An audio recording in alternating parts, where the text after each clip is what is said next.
I was on the plane the other day with my family, flying back from Calgary from a family vacation, and my 4-year-old daughter sitting beside me. And she turns to me with the emergency landing stuff in her hand that comes in the plane. And she points to a picture and she said, "Daddy, that's a bad idea." And I couldn't help but think that more of our clients need to hear this around retirement. Like, continuing to work is a bad idea. So in this video, I want to cover 20 reasons that we've heard from clients over the last 20 years of why they retired. And I think it's important for a lot of you to hear this because I think a lot of you are kind of on the fence. Should I retire? Shouldn't I? It's a big psychological transition. It's a financial transition. But there's many reasons why you should retire. So I'm hoping, if 4 or 5 of these kind of check the box for you, I want you to dig deeper into retirement, looking at it. Does it work for you? Is it the right time? And move forward from there. The first reason is pursuit of your passions. And a lot of us have many things we like to do outside of work, but work is kind of trapping us, taking our time, taking our energy, and we don't have the time to kind of do the things we want to do. For me, that's woodworking. I did woodworking for many years. I've kind of put it on hold for the last year or two because A, I have a young family, 4 kids, but B, work has become very busy. Our team has grown exponentially, and I just don't have the time to do it anymore. A lot of you have the same type of passion. Might be woodworking or something completely different, but you have that passion, but you don't have the time for it. So maybe it's time to retire to start enjoying that passion again. Again, there's only so much time in your life to do that passion of yours. Make sure you carve out enough to actually have time for that. The second reason you should look to retire now would be to travel. A lot of you have held off on travel. Maybe you had planned stuff over 2020, 2021. COVID shut that down. And so it's time to travel again. You only have so many years. Again, that go phase of retirement, typically from date of retirement to early 70s, 71 to 73, statistically, there's a lot of research around this where, your ability to travel, spend money kind of drops off the map. So how much time do you have from now until, let's call it 72? And do you have enough time to do all the travel you want to do? So it's something you need to consider as you get closer to retirement. The third reason you need to retire now is for your health. And it might be you have bad health and you only have so much more time, so retire to enjoy it. But a lot of you have great health and you keep working because I'm healthy, I got energy, I'm going to keep working. And a lot of you are pushed into retirement because your health goes downhill. Wouldn't it be nice to retire before your health actually does that to you? Maybe start drawing back. A lot of us, our health deteriorates as we get closer to retirement because we take that last promotion, we get that bigger raise, which causes more stress. And as we get older, our body can't handle as much stress anymore. So how about we check out of work before this all happens? If you're able to, I encourage you to do that. The fourth reason is to reduce stress, and this maybe ties into your health, but a lot of us have a lot of stress at work. And again, as we get closer to the end of retirement, then we're taking those jobs that have more stress generally. The older we get, the more responsibility we have at work.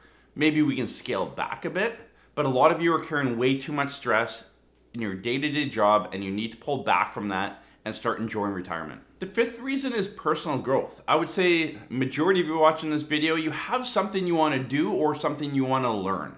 And wouldn't it be nice to have time to do that? I know for me, I want to start reading more. I just don't have time to do that. And so, I would love to retire. I can't, unfortunately. But, retire, read more books, get into that, learn some new things. What's that personal growth aspect of your life that you want to accomplish? You might need to kind of hit retirement to be able to do that stuff. So again, something else that you may need to check on your checkbox to move towards retirement. The sixth one is work-life balance. And a lot of you have kind of work balance. It's all about work, everything you do, all your energy, your time, all of that. You need to start carving out some lifetime. And maybe if you put the last 5 or 10 years completely into work, maybe it's time to scale back and focus on life now. So something to consider. Again, that balance between work and life. I struggle with it every day, especially with the young family. How do I make sure that, you guys are taken care of, my staff, the business, all of that, plus, my wife, my kids, their school, everything. There's a lot going on. I need to find that balance. And I feel like I do an okay job of it, but I put a ton of effort into it. If you're not finding that life part of the balance, you need to make sure you carve out some time there. Number 7 is flexibility. And I'm going to throw kind of commute into this one, but flexibility on what you can do on a daily basis. I have a lot of clients that do a lot of commuting, for their work. Maybe they moved out of the city, but they commute back into the city for work, and they plan to do that for a year or two, and now they're in year 5 or 6 because they're just a little intimidated to pull the pin and actually hit retirement. And again, if you're able to take a train or something like that, maybe you can get some work done. But a lot of people, if you're driving a car, that's about it. Maybe a podcast, but it's a waste of time. And it sucks energy out of you. So maybe you can work part-time and find something closer to. Again, talk to your financial planner to see if you have options. Do I need to continue to work the downtown, level, management level position, or can I work 2 days a week at a local company, make less, but still kind of start entering into a retirement or part-time retirement? The 9th reason you want to retire, and this is a very important one, is eligibility for pension. And there's a lot of pension plans that if you continue to work, the amount you get will continue to grow, and it might grow exponentially. So hey, it's worth it to work another year or two or whatever it is to get that maximum benefit. But there's a lot of pensions out there, defined benefit pension plans, that actually have no benefit to continue to work. So make sure you understand your pension plan. If you have a defined benefit pension plan, make sure you understand how it works, what it is. A lot of them 60 onward. We had a client we did a full video on this not long ago where we had a client come to us. They were 62 and a half and they had a really nice defined benefit from a previous job.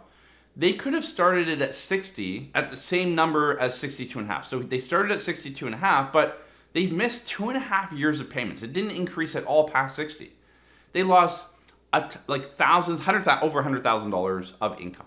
So make sure you understand how your defined benefit works. Maybe it's time, hey, I hit 60, 65, whatever that age or years of service is, my pension doesn't grow anymore. So I might as well cut the cord here, start over, get hired back as a contractor, or hey, maybe you retire. The 10th reason to retire would be family time. And you might say, Adam, that's the reason I'm not retiring. And sure, there's two sides to this coin, obviously. But a lot of you want to spend more time with family. It's a great reason to retire. Spend time with, your loved one, your kids, your grandkids, whoever it is. A lot of you, spending time with family is the reason that you continue to work, and that's totally fine too. So just understand where your headspace is at on this, and eventually you probably do want to retire. So how do you deal with family then if you're on that side of the coin? How do you kind of massage that time essentially to make sure that it doesn't drive you crazy in retirement?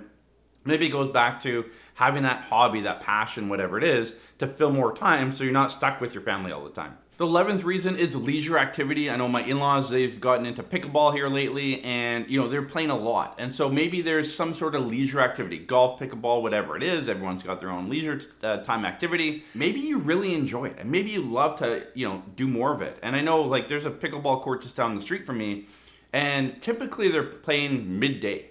And if you have a job, it's really tough to play pickleball midday.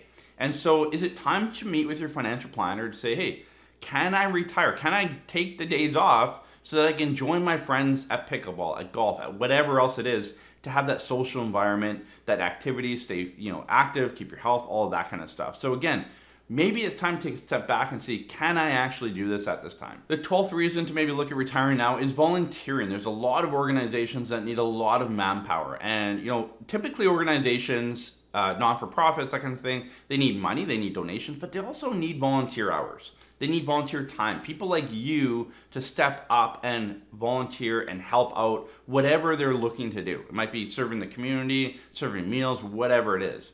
And so I encourage you, if you're not someone that volunteers, right? I'm not talking about donating money, I'm talking about donating your time. If you haven't donated any amount of your time in the last year, I encourage you to do it.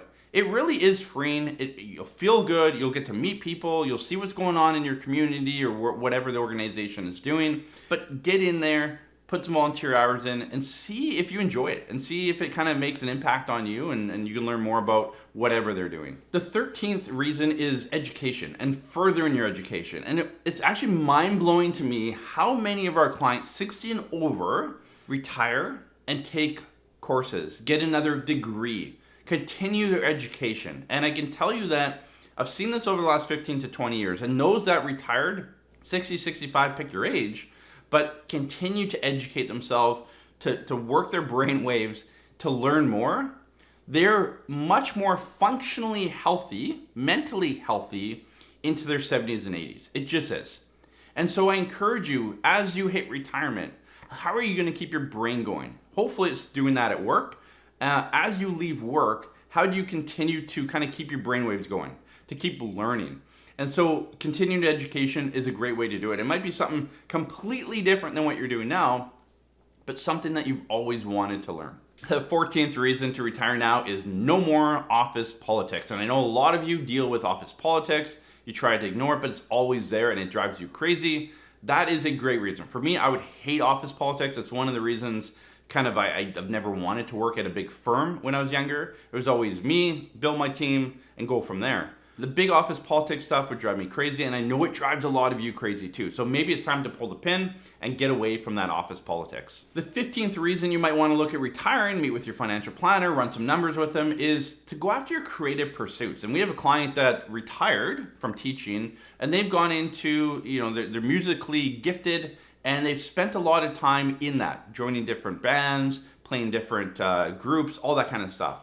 And so they've really dug into their creative passion. Might be writing. We have another client that does creative writing. So again, whatever your kind of creative passion is, it might be woodworking like I talked about earlier. How do we dig into that creative passion? Again, you need time to do that. Number 16 and 17 I'm going to lump together, and it's simplifying life and part-time work. And those kind of come together, right? If you can kind of pull back, maybe it's not full-time retirement, maybe it's part-time work, to simplify your life, to slow down, to transition in. Again, if you have a very busy job, a stressful job, going from that to cold turkey nothing can be detrimental to you, for your health, for your psychology, everything.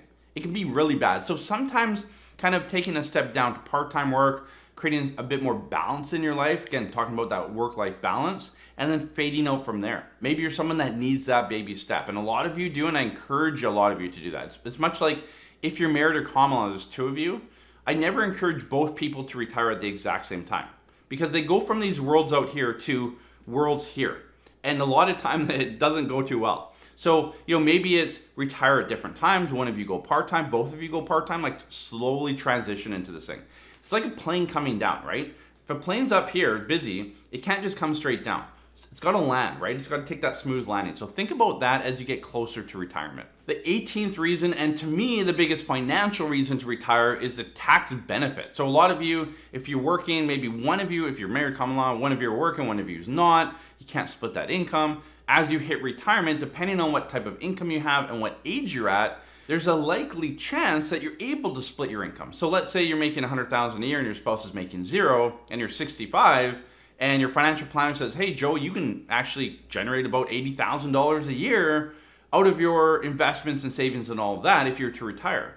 So at $80,000 now, 65 plus out of a RIF can be split, and now you're probably left with a net similar amount to just you working at $100,000. So you want to walk through these tax planning strategies with your financial planner to see, am I working for nothing, or am I working for very little? Because a lot of you are, unfortunately. The 19th reason to retire now would be for relocation. And a lot of you are already relocating out of the city. Like I talked about earlier, a lot of you were downtown Toronto, and during COVID, you could work from home. You're relocated outside of the city, maybe an hour or two outside of the city because you're working remotely.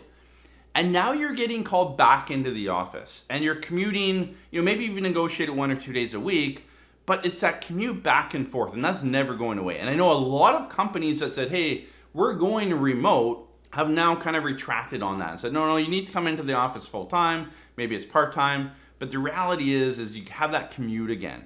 And you relocated as part of the transition into retirement, and there's been a bit of a hiccup. Does it make sense? Am I able to retire now and avoid that commute back into the city? Because again, I can't work remote every day, or maybe you scale back to 2 or 3 days and stay remote. Again, does your finances allow you to do that? Hopefully it does. And the 20th and final reason, and to me, by far the most important reason, because we come across it all the time and people are mind blown from it, is continuing to work has no monetary benefit to you.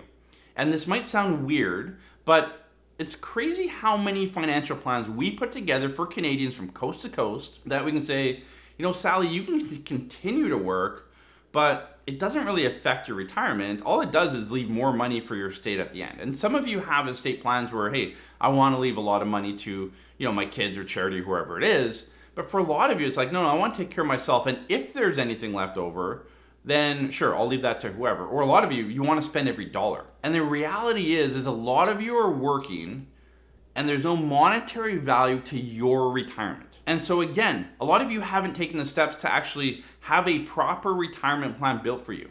Now's the time. Could you imagine like how many people I've talked to said, hey, Sally, you could have retired 2 years ago. You can continue to work if you want, but really you could retire today and be fine. And you could retire last year or the year before that and also been fine, but it's too late. And I hate to tell you that, but it's a reality. And a lot of you are living that world right now. You're continuing to work because you have your blindfolds on, you have your blinders on, and you're not kind of looking at, hey, what options do I have here? Does this still make sense for me to show up to the office every day and grind away, stress out, lose time with my family, loved ones, not be able to do my hobbies, all of that. So it's time to put a retirement plan in place on paper. Talk to your financial planner. If you don't have someone, our office does fee-for-service financial planning. We can help. We can take your data, map out the best strategy for you, and answer this question. Does it make sense to continue working? Is there a monetary benefit to you to continue working? For a lot of you, there isn't.